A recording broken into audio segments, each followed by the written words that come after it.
Colonel Leonardo, sagutin niyo lang ako ng yes or no. Doon sa dalawang affidavit ni Colonel Garma na nabasa mo at napakinggan mo, yan ba ay pinapaniwalaan mo? Yes or no? Yes, Mr. Chair. Okay. Pangalawang tanong, naniniwala ka ba na merong reward system? Yes or no? Yes, Mr. Chair. Okay. Sinagot na po ni Colonel Leonardo ang aking mahalagang katanungan. Sobrang nakakagulat na balita. Grabe, bumaliktad na si Edilberto Leonardo. Sumang-ayon na sa dalawang affidavit ni Royina Garma, Senator Bongo Idinawit, ayon sa nakalap nating impormasyon. Salamat nagwagi ang kabutihan sa puso ni Colonel Garma at Commissioner Leonardo. The truth will now set you free. Nakakatayo ng balahibo, nakakaiyak mga totoo nangyayari noon. Tama lang yan, Miss Royina Garma. Nasa panig na kayo ng katotohan. Dagdag pa ng netizen, salute sa pamilya nagkumbinsi sa kanila ni Ma'am Garma at Sir Leonardo na magsalita at magsabi na ng katotohanan. God bless sa kanilang dalawa, magtulungan na para maisaayos na ang lahat. Lahat ng pagkakamali habang may pagkakataon pa. Tara panoorin natin. Salamat, Colonel Garma. Thank you, Mr. Chairman. Yes, please proceed. Maraming salamat, Madam Garma. I would like to direct my questions to Colonel Leonardo. Colonel Leonardo, totoo ba na ikaw na-transfer from MPD to Region 11 Davao as Chief ng CIDG ng July 2016, Colonel? Correct, Mr. Chair. Colonel, ano kaya ang dahilan? Bakit inassign ka doon at sino ang nag-assign sa'yo doon? Mr. Chair, ang nag-assign po sa akin through memorandum orders, Mr. Chair, is Chief PNP Senator Bato de la Rosa, Mr. Chair. Noong panahon na yon, sino po ang Chief PNP? Si Chief PNP Bato de la Rosa, Mr. Chair. Colonel, sa pagkakalam ko, hindi basta-basta na ma-assign ka bigla sa isang malayong assignment. Kasi naman ng MPD, tapos nasa MPD ka, bigla kang nilagay sa Davao CIDG. Tama po ito, Colonel? Tama po, Mr. Chair. Paano maaari ibig mong sabihin na na-transfer ka doon, Mr. Colonel? Meron pong order, Mr. Chair, direct from Chief National Headquarters, Mr. Chair, during that time. Colonel Leonardo, merong nakasulat dito na true shoot order kapag gusto ka ng Chief PNP, hindi ba? Ano po yung shoot order na yun? Shoot order po, direkta po, hindi na dadaan ng usual process, Mr. Chair. Nangyayari po yun, Mr. Chair. So, Colonel, ibig mo sabihin, malakas ka kay Chief PNP, Bato de la Rosa?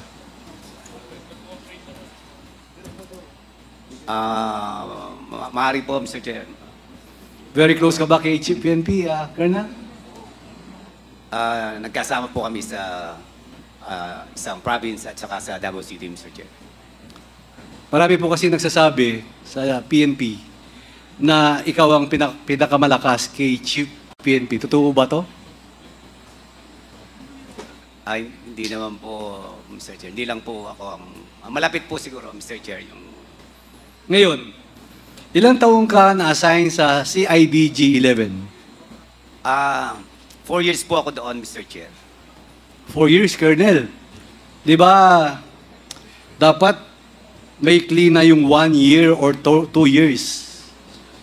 Pag sa kakalam ko, hindi pa pwedeng papalitan. Bakit more than 2 years yata yung pag-stay natin sa CIDG level? Colonel? Basta hindi lang po ako nare-relieve, Mr. Chair, naghihintay po ako kung i-relieve po ako, Mr. Chair. Hindi po ako nakatanggap ng orders. Hindi ka nakatanggap ng order para palitan ka na kahit naging 4 years ka na doon, Colonel? Opo, Mr. Chair. Colonel Leonardo, ngayon, di ba nagpatunay ito ng naiiba? Kasi matagal kang na-assign dyan sa CIDG 11.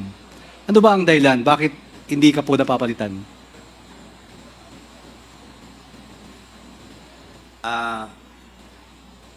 Nung time po na yun, basta hindi po ako napapalitan, Mr. Chair. Pakiulit po. Basta hindi po ako napapalitan kasi wala po akong nare-receive na order, Mr. Chair. Yun nga Colonel, yun ang ibig kong sabihin. Kasi walang chief PNP na gustong mag-alis sa'yo dyan kasi malakas ka sa presidente, former president, at kay Senator Bongo. Tama ho ba yun na Colonel Leonardo? Malapit din po ako, Mr. Sir, sa kanila. Malapit ka kay? Pakiulit po. Malapit po ako sa kanila po yung... Kanino po? Pakibanggit po kung kanino. Kay Senator, ngayon Senator Bongo po, Mr. Chair. At kay Presidente? Maaring ganun din po, Mr. Chair. Maaari ba, Colonel, ano ba ang ginagawa mo para sa kanila? Bakit napakalapit mo sa ating Pangulo at kay Senator Bongo? Unang-una, Mr. Chair, si Senator Bongo po, na minsan nautusan din po ako nung time na yun, Mr. Chair. Yung, kung ano po ang kailangan nila, kung kaya ko po, at concerning yung pong function ko as CIDG Regional Chief, Mr. Chair. Pwede mo akong kaming bigyan ng halimbawa na inuutos sa'yo ni dating Pangulo at paano ka nagre-report or vice versa? Paano ka binibigyan ng instructions? Tinatawagan ka ba? Tinitext ka ba? Ini-email ka ba? Paano po, Colonel? Tinatawagan po ako ni Senator Bongo noon po. Pagka meron lang po mga ipapacheck, meron siyang kailangan information or sometimes meron kailangan i-verify or kung ano man po ang inuutos niya, Mr. Chair. Ayun, ang ibig ko pong sabihin, ay nakakadirekta kang tumawag anytime kay Senator Bongo. Tama ho ba? Pag may utos po, Mr. Chair, nakakadirekta naman po. Nakakadirekta po kayo. So, ano namang klaseng mga utos, Colonel? Pwede ka bang magbigay ng halimbawa, gaya ng na halimbawa, may utos sa'yo, Colonel, pwede bang ganito? Pwede mo akong bigyan ng halimbawa dito sa committee ito? Halimbawa po, may kailangan siya na information at kaya ko naman pong ibigay. Ibibigay ko po sa kanya. At kung wala akong informasyon, magtatanong po ako doon sa kung saan po yung concern ng kanyang itinatanong or kung ano man po ang gusto niyang malaman, Mr. Chair.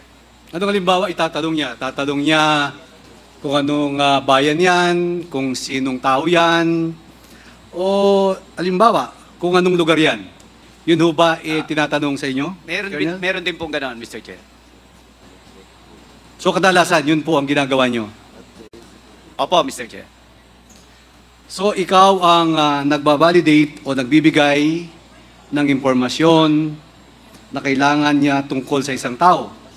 Tao, lugar, ganun ba ang ibig nating sabihin dito? At siyempre, kailangan mo ring i-validate ang isang bagay kung ano ang pwedeng may report mo sa ating boss.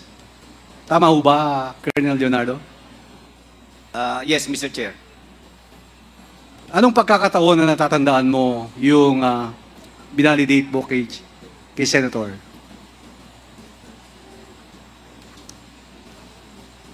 May mga incident po na tinatanong niya kung halimbawa may insidente po silang dumating na report sa kanila, tapos yung insidente po na yun ay gusto niyang i-validate. ako naman po ang gagawin ko, minsan tatawag po ako sa mga region na concern po yung information. Then, ipapasa ko po sa kanya, Mr. Chair. So, meaning to say, tinatanungan ka about sa mga nangyayari, sa mga tao, na halimbawa may namamatay o nahuli during the time, Colonel, tama ho ba? Meron din po mga ganong pagkakataon, Mr. Chair, pero bibira lang po. So, ibig mo sabihin na pag may nangyari sa isang lugar, ikaw ang tatawag at i-report mo.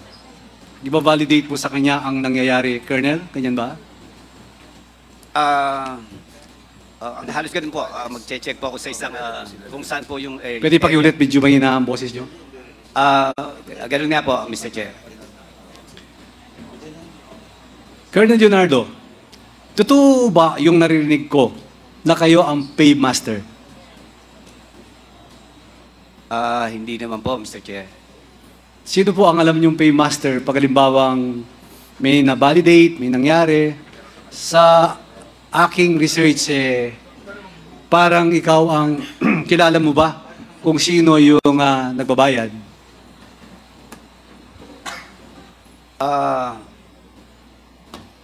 Wala po akong personal knowledge, Mr. Chair, kung tungkol sa kung anong itinutukoy niya na magbabayad, Mr. Chair. So, Colonel Leonardo,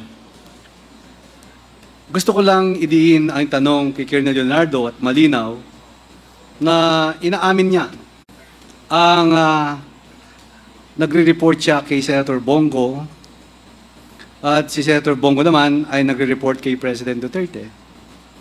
So, ibig lang sabihin, malinaw, ang plano na kaya dinala si Colonel Leonardo sa CIDG-11 ay para pakinabangan nila sa pagbibigay ng impormasyon o taga-validate ng mga impormasyon tungkol sa mga nangyayari noong implementasyon ng war on drugs ng past administration, ng Duterte administration. Tama ho ba, Colonel Leonardo? Yes, Mr. Chair. Pakiulit po. Tama ho ba? Yes po, Mr. Chair. Ngayon, ang last question ko po sa iyo, Colonel Leonardo. Nabasa mo itong first affidavit ni Colonel Royina Garma. At binasa niya ngayon yung pangalawang supplemental affidavit, supplemental affidavit ni Colonel Garma. May tanong po ako sa inyo. Naniniwala po kayo sa dalawang affidavit ni Colonel Garma at pinatotoo nyo pa na itong lahat sinasabi ni Colonel Garma ay walang kasinungalingan at totoo itong sinasabi niya?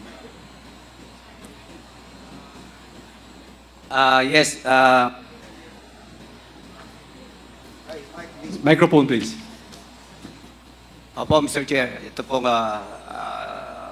paragraph 14 po, Mr. Chair. So, pinatotohanan mo lahat itong dalawang first affidavit and supplemental affidavit of Colonel Royina Garma.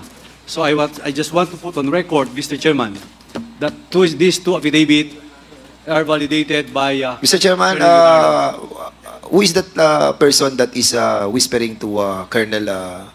May I know, may I know What who is the that personality of gentleman that person? Is he your lawyer, Colonel Leonardo? Yes, Mr. Chair. What is his name? Attorney Aguinaldo Sergio, Mr. Chair. Attorney, have you entered your appearance before this committee? Already, in the past. You did not change your lawyer. What about the gentleman beside you, attorney? Are you also the lawyer? You belong to the same law firm, I suppose. May I know what's your name, attorney?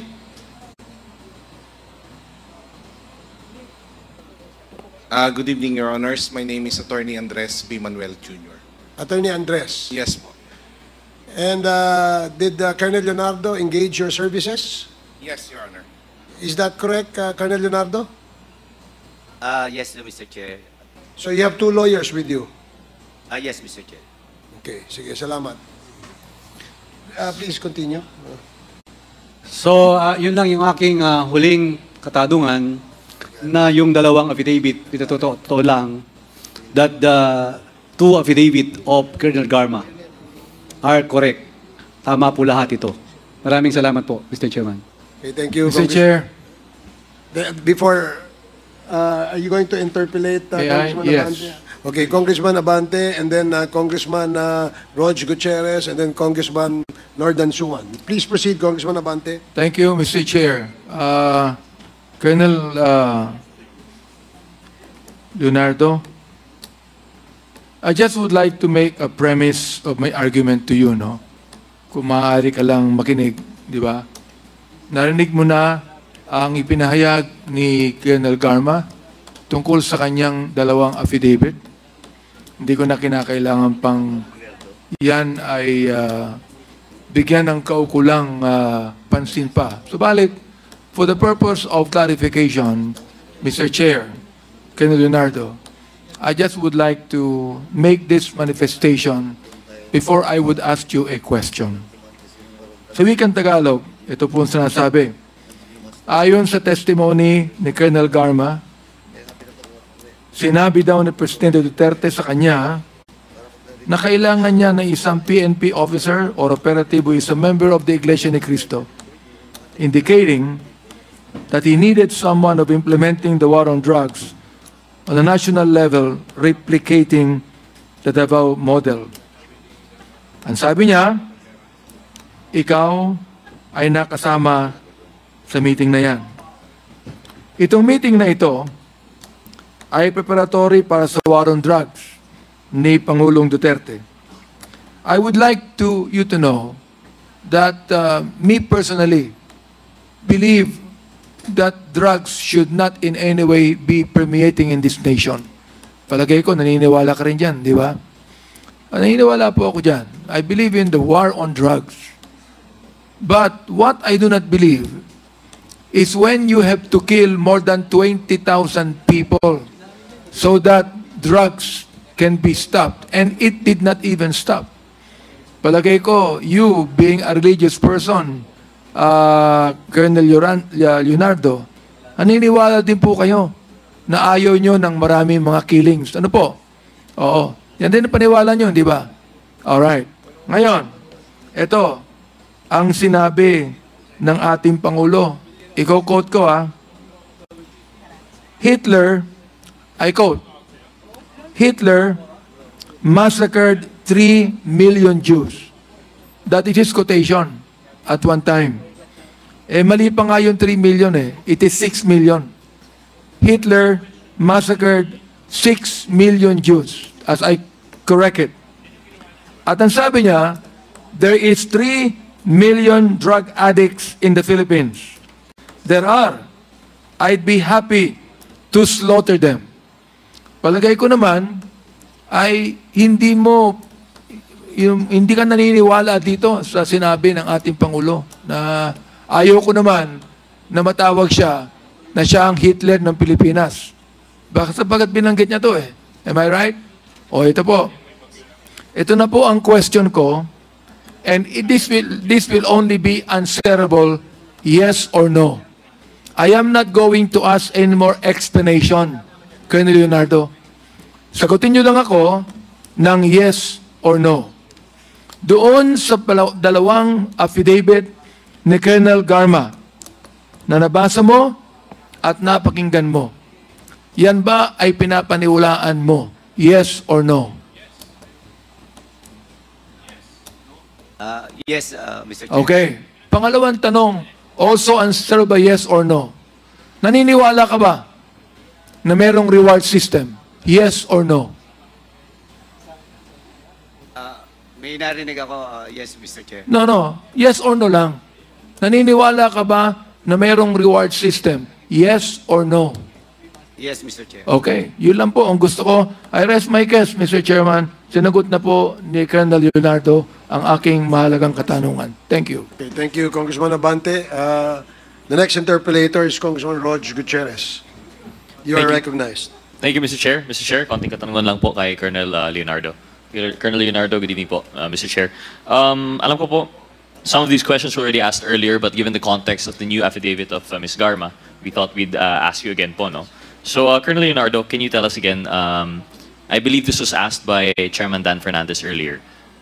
According to the affidavit of Colonel Garma, kayo po ay tinap ng former president to form a special team, no, to replicate the Davao template. Do you confirm this, Mr. Chair? Yes, Mr. Chair. But according to your statement earlier, contrary to the affidavit of Colonel Garma, hindi po ito natuloy. Hindi po natuloy, Mr. Chair. Hindi po natuloy. So in a sense, you admit that there is a Davao template po ba? Meron po, Mr. Chair, yung ano nga po, Tokhang, Mr. Chair. Okay. So Tokhang, meron pong Davao template and you were tasked with replicating it nationwide. Nabanggit po ninyo na yung original tasking for, supposedly yung task force is to replicate it Luzon, Visayas, Mindanao. Tama po ba ito? Initially po, ano po kami, nagplano nga pong ganon, Mr. Chair, yung sa task force, na hindi naman po natuloy, Mr. Chair. Hindi natuloy kasi na-operationalize yung drug war through Operation Double Barrel, Opland Double Barrel. Tama po ba? Tama po, Mr. Chair. But despite the existence of Opland Double Barrel, nag-continue pa rin po ba yung inyong task force in some other capacity? Hindi na po, Mr. Chair. Nag-follow po kami kung ano yung national implementation yung nung double barrel, Mr. Chair. So you are now operating within the terms of Opland Double Barrel. But after that po, no, kasi naalala po natin, nabanggit po sa affidavit ni Colonel Garma, yung meeting po ninyo, which you did not deny, between Class 96 and 97, nangyari sometime in May 2016, just before, after the victory of the incoming administration, but before taking oath noong June 30, tama po ba? Actually, parang ano po, last week po ng June, Mr. Chair. Last week of June pala, sorry. So the last week of June, but before assumption po ng administration. Yes po, Mr. Chair. Ang nabanggit po sa affidavit ni ni Colonel Garma na meron po kayo you were already tapped for this task force. May nabanggit na po sanang operational ideas kayo. But after the meeting noong June 2016, may mga pagbabago. Ito na po ba yung sinabi mong hindi natuloy or more on mga operational changes lang po ito? Yan na po yun, Mr. Chair, hindi na po yun natuloy. Hindi natuloy. But despite that, Mr. Chair, Colonel Leonardo, shortly after, 1 week after assumption of office of the new administration, nalipat na po kayo sa CIDG 11. Tama po ba? Tama po, Mr. Chair. So kayo po ay naging regional chief for CIDG.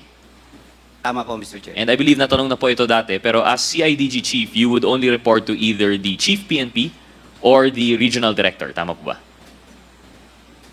Okay, ulit po, Mr. Chair, na ano po ako. As chief ng regional CIDG, you would only report to 1, your chief PNP, and 2, yung regional director po ninyo. Tama po ba? Tama po, Mr. Chair. But aside from this, you still have admitted before that you have a personal relation with both with the former president. Tama po ba? Personally, magkakilala po kami, Mr. Chair. But of course, tinap na po kayo for the supposed task force. Kahit hindi natuloy, nagkaroon po kayo ng meeting sa Mandalay Hotel po ba yun? Ano po, Panakan po, Mr. Chair. I'm sorry. Panakan po, Panakan, Davao City, Mr. Chair. So nagka-meeting po kayo. So you're in a familiar terms with the former president? Nagkaroon po kami ng, na-meet lang namin siya, Mr. Chair. Okay. Dahil courtesy call po yun, Mr. Chair. Courtesy call, but you admitted earlier that you were tapped for the task force. Kahit hindi natuloy, natap po kayo ng administration. Tama po ba? Opo, Mr. Chair. Okay, so given that you were tapped, and then given that you had that meeting, despite po na hindi operationalize yung iyong task force, you already had that working relationship while you were chief of CIDG 11. Tama po ba? Tama po, Mr. Chair. So given that you were already, although again, you were tapped, hindi nag-operationalize yung task force, but since you have that personal relation, would at times the President contact you during your stint as CIDG 11 Chief? Hindi po si former President kumakontak sa akin, Mr. Chair, pag may kailangan sila. Then, Sak Bongo, Mr. Chair. So si Special Assistant to the President, Bongo, yung nagko-contact po sa inyo? Opo, Mr. Chair, pagka may kailangan lang po. And aside from Sak Bongo, as you mentioned earlier, si Chief PNP Bato de la Rosa would also contact you. Tama po ba? Or for any concerns of the President, talagang kay Sap Bongo lang po yan? Okay, sa Bongo lang po, Mr. Chair. Okay. Just to clarify also, kapag may concerns yung Presidente, minsan dumadaan po ba ito sa regional chief ninyo, sa PNP? Or talagang... Minsan po akong tinatawagan, Mr. Chair. Minsan po tinatawagan. Pero if the President would not course any instructions to the Chief PNP, it's unlikely that the President will course instructions through your regional chief. And what you've admitted just now po, Colonel Leonardo, is that usually through SAP Bongo po yung mga instructions. Now, Mr. Chair, most respectfully, Colonel Leonardo, what kind of instructions po ang dinadaan po through SAP Bongo? Kung meron lang po siyang gustong itanong, malaman ng mga information, Mr. Chair, minsan po ako po ang nautusan, nanghihingi ng information sa akin, Mr. Chair. And yung information po na hiningi nila, this is purely confined to Region 11 matters that would concern the CIDG 11. Is that correct? Usually, tungkol sa Region 11 po, Mr. Chair. Usually, pero would they ask you concerns, let's say, regarding Luzon, regarding Visayas, or other regions of Mindanao? Meron din po, pero bihira lang po, Mr. Chair. Bakit kaya po tinatanong, why would they be asking you if you are CIDG 11 chief, but they would ask you for information other places? Would this somehow be related with the fact na kayo nga po ang tinap for the operationalization of the drug war task force? Hindi naman po, Mr. Chair. Actually, they can go straight through to the Chief PNP, Mr. Chair. But there are instances, Mr. Chair, na kung kaya naman sa level ko lang po, minsan ako na po nautusan just to check, Mr. Chair, or just to give them information. Kung ano po yung inuutos, Mr. Chair. Mr. Chair, in your experience po, in your many years in the PNP, is it normal for the President to contact a regional head? Isn't it usually for any concerns that they would have? Sa Chief PNP po, tinatanong? It's not the President who's contacting me, Mr. Chair. It was only then SAP Bongo, Mr. Chair. Sorry, just to clarify, Colonel Leonardo, but you mentioned that SAP Bongo would contact you on behalf of the President. Or you have no way to confirm? Well, I believe, Mr. Chair, may direct contact po sa kay President, Mr. Chair. So it would be understandable kasi po siya ay special assistant to the President. So any concerns coming from him would naturally flow from Malacanang. So you would assume that it's from the President. So forgive me for the semantics when I mentioned earlier that the President would contact you, but to be technically, to be specific, as you said, so it would be SAP Bongo who would contact you for concerns that may involve the President. Tama po ba? For concerns that he wanted to know about, Mr. Chair. Okay. And generally, Colonel Leonardo, through the Chair most respectfully, these are drug war-related concerns? Meron din pong information na kailangan, Mr. Chair. Mr. Chair, just to clarify po, no, kasi nabanggit nga rin naman ni Chair Abante. So you believe that there is a payment and reward scheme. Tama po ba? Narinig ko lang po, Mr. Chair. Narinig mo.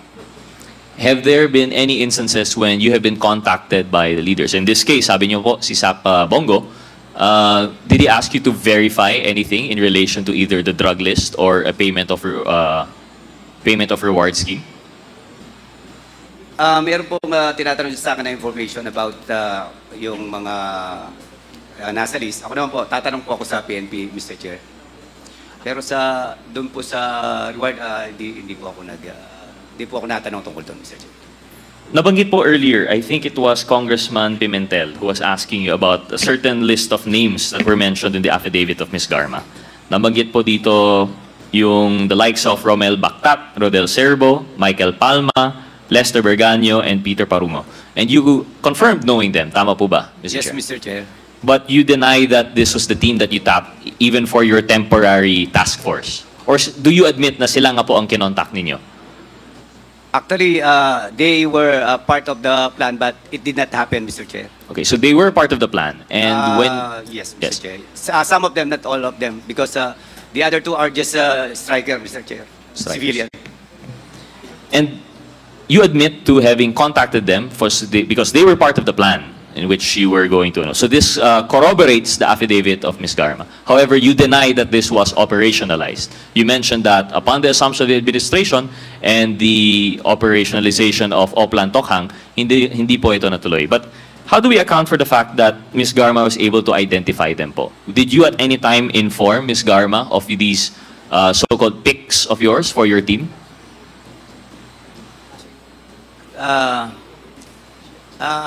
I confirm that I actually invited her to join the proposed team, Mr. Chair, but she declined.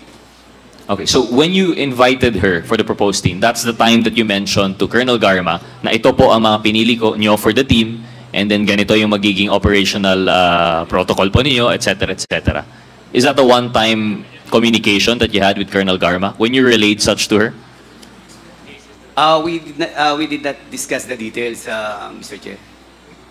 But you discussed the members of the team. Kaya nga nabanggit ni Colonel Garma sa kanyang affidavit, itong members na to.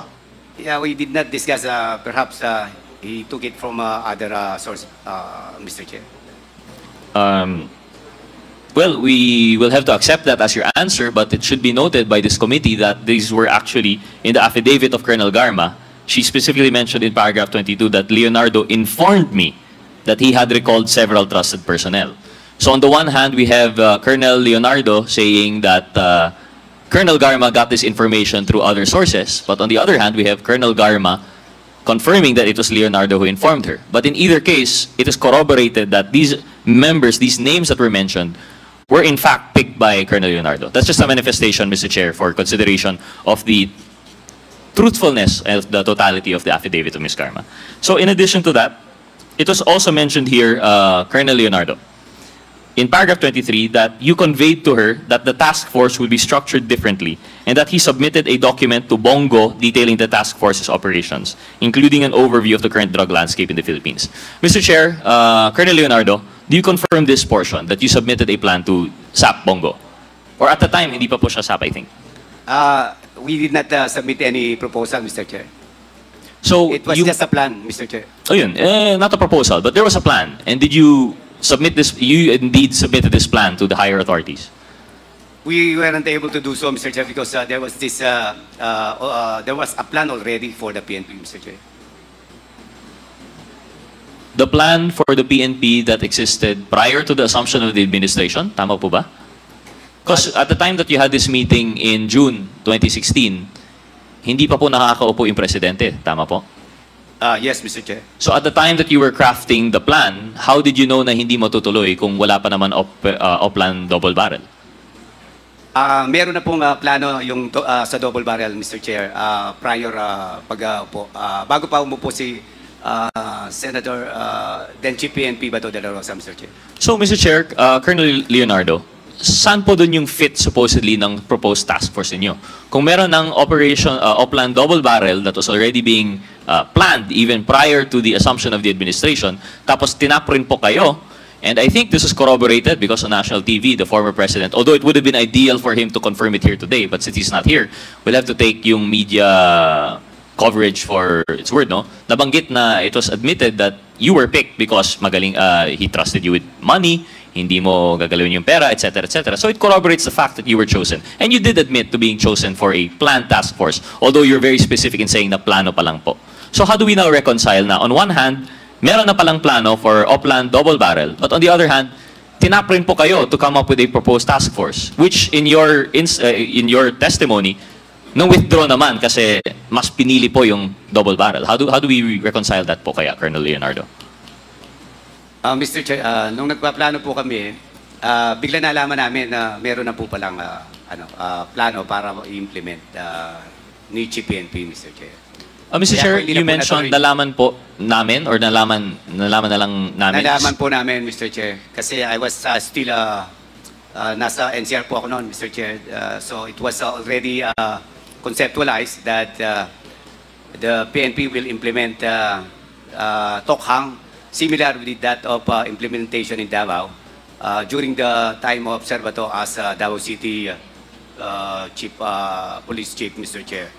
Mr. Chair, sino po kaya yung kasama dyan sa namin? Sino po kayo yung nagpaplano nito na nagulat na nagkaroon ng Oplan double barrel? Hindi pa po nakakaupo si Chief PNP Bato, Mr. Chair. Meron na po mga nagplano sa hierarchy ng PNP because alam po nila yung model na gusto ni Chief PNP, Mr. Chair. Okay. Sige po. Mr. Chair. Ngayon, ikaw, bilang Pilipino, ano ang masasabi mo at reaksyon sa balitang ito?